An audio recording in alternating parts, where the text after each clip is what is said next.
რატომ გვიზიდავს ის, ვინც უარს გვეუბნება? როცა ვიღაც უარს გვეუბნება ან გვიწუნებს, ვინი არ ჩერდება.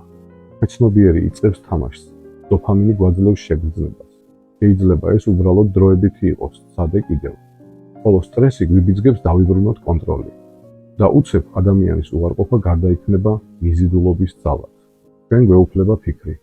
ის, ვისაც არ ვუყვარვართ, ერთ დღესაც შემოქმედავს და მიხვდება, რომ მართლა მნიშვნელოვანი ვარ.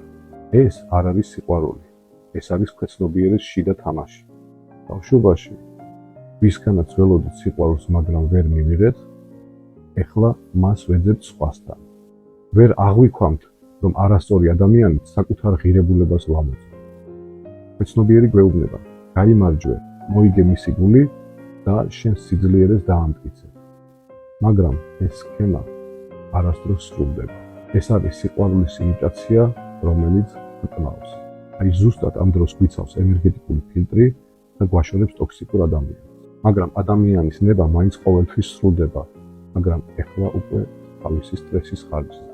შენ არ ხარ შეყვარებული მასზე, შენ ხარ შეყვარებული იმ ფიქრზე, რომ ის ერთხელ მაინც აღიარებს შენს ღირებულებას.